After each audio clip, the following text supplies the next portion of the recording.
tas merahku di pundak. Selamat pagi semua, ku nantikan di...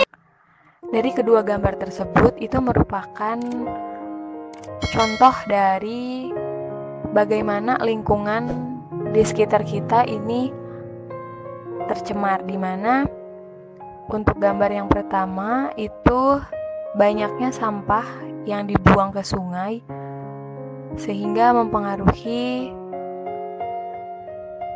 lingkungan atau ekosistem di perairan tersebut.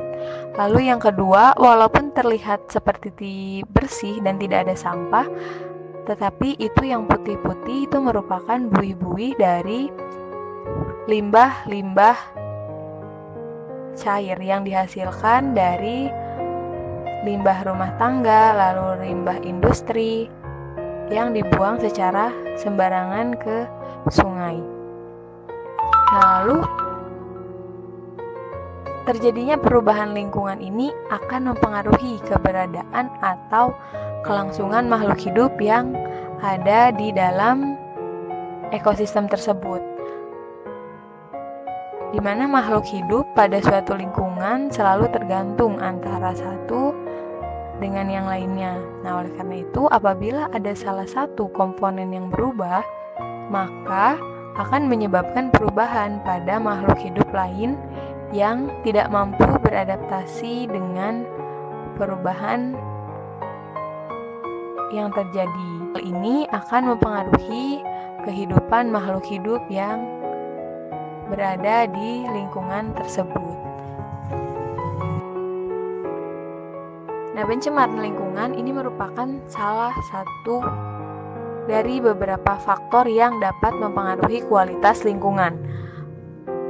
Pengertian pencemaran lingkungan menurut Undang-Undang Pokok Pengelolaan Lingkungan Hidup Nomor 4 Tahun 1982, yaitu pencemaran lingkungan adalah masuknya atau dimasukkannya makhluk hidup, zat, energi, dan atau komponen lain ke dalam lingkungan, atau berubahnya tatanan lingkungan oleh kegiatan manusia atau oleh proses alam sehingga kualitas lingkungan turun sampai ke tingkat tertentu yang menyebabkan lingkungan menjadi kurang atau tidak dapat berfungsi lagi sesuai dengan peruntukannya. Nah, ada pengertian lain lagi, pencemaran lingkungan ini merupakan segala sesuatu baik berupa bahan-bahan fisika maupun kimia yang dapat mengganggu keseimbangan ekosistem. Jadi pencemaran lingkungan ini terjadi akibat dari kumpulan kegiatan manusia atau populasi dan bukan dari kegiatan perorangan.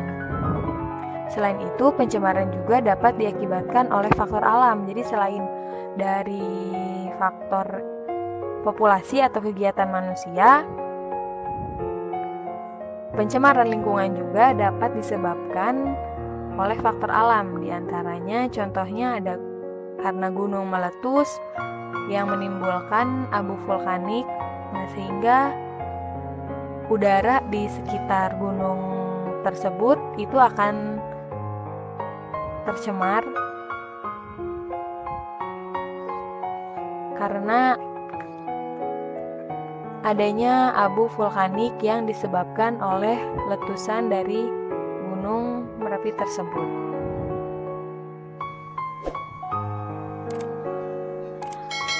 Pencemaran lingkungan juga terbagi menjadi 3 bagian. Ada pencemaran air, pencemaran tanah, dan juga pencemaran udara. Nah, kita akan membahas satu persatu jenis-jenis pencemaran tersebut, dimulai dari pencemaran air. Disimak penjelasannya melalui gambar dan juga pesan suara. Tetap semangat ya. Pencemaran air yaitu masuknya makhluk hidup, zat, energi, atau komponen lain ke dalam air. Akibatnya kualitas air turun sampai ke tingkat tertentu yang menyebabkan air tidak berfungsi lagi sesuai dengan peruntukannya. Nah, bagaimana air dikatakan tercemar?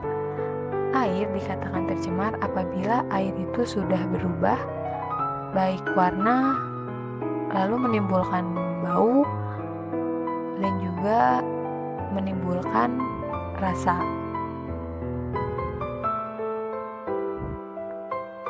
Sedangkan dalam kehidupan sehari-hari, makhluk hidup atau kita selalu membutuhkan air, termasuk manusia. Kita sangat membutuhkan air bersih untuk berbagai kegiatan, diantaranya untuk minum, mandi, mencuci, memasak, dan juga lain sebagainya.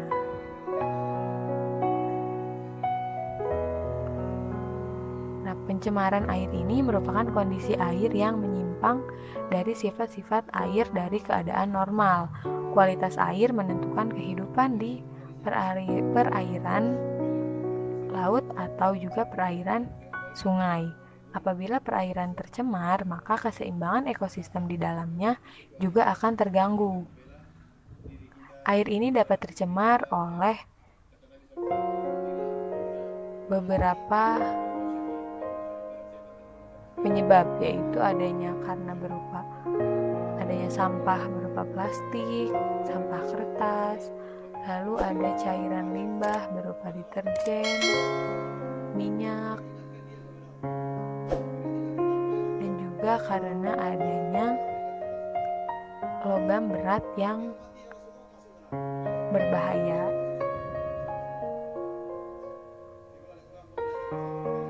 Seperti kegiatan industri yang melibatkan penggunaan logam berat adalah industri tekstil, lalu pelapisan logam, cat atau tinta warna, lalu ada percetakan. Nah, zat-zat tersebutlah yang dapat menyebabkan pencemaran pada air. Ya, sumber-sumber atau faktor penyebab pencemaran air ini berasal dari, yang pertama ada dari limbah industri, di mana limbah industri ini cenderung mengandung zat yang berbahaya. Oleh karena itu, kita harus mencegahnya agar tidak membuang air limbah industri ke saluran umum. Seperti yang sudah Ibu bilang tadi, untuk kegiatan industri ini harus memiliki tempat penampungan khusus untuk menampung limbah dari hasil pengolahan industri tersebut. Dan jenis limbah yang berasal dari industri ini dapat berupa limbah organik seperti limbah pabrik tekstil atau limbah pabrik kertas. Ada juga limbah anorganik berupa cairan panas, berbuih dan juga berwarna serta mengandung asam belerang seperti limbah pabrik baja, limbah pabrik emas, limbah pabrik cat, limbah pabrik pupuk organik, dan limbah pabrik farmasi dan lain-lain. Jika limbah industri tersebut dibuang ke saluran air atau ke sungai, akan menimbulkan pencemaran air dan merusak atau memusnahkan organisme di dalam ekosistem tersebut. Nah, limbah industri yang berupa logam berat sering dialirkan ke sungai sehingga sungai menjadi tercemar. Contohnya, jenis-jenis logam berat itu adalah raksa, timbal, dan kadmium, di mana ketiganya sangat berbahaya jika dikonsumsi oleh manusia. Lalu yang kedua ada limbah rumah tangga. Nah, limbah rumah tangga ini dihasilkan dari kegiatan-kegiatan di rumah tangga atau di tempat tersebut yang akan menghasilkan sampah limbah. Limbah rumah tangga ini merupakan limbah yang berasal dari limbah hasil samping kegiatan perumahan seperti sampah sisa makanan, lalu kertas, kayu, daun-daunan, atau plastik, kaca, minyak wangi, kaleng bekas cat. Nah, itu merupakan sampah-sampah dari limbah rumah tangga. Nah, sebaiknya itu jangan dibuang ke sungai atau dibuang ke perairan, itu jangan. Tetapi dibuang dibuang ke tempat sampah, karena jika dibuang ke sungai atau ke perairan akan menyebabkan pencemaran air, dan juga sungai tersebut akan kotor, dan jika terus-terusan dibuang ke sungai maka akan menyumbat sungai, dan jika itu terjadi terus-menerus, aliran sungai tidak lancar, maka akan meluap sehingga timbullah banjir. Lalu ada juga limbah pertanian. Limbah pertanian ini diakibatkan karena penggunaan pupuk dari bahan kimia yang berlebihan seperti insektisida.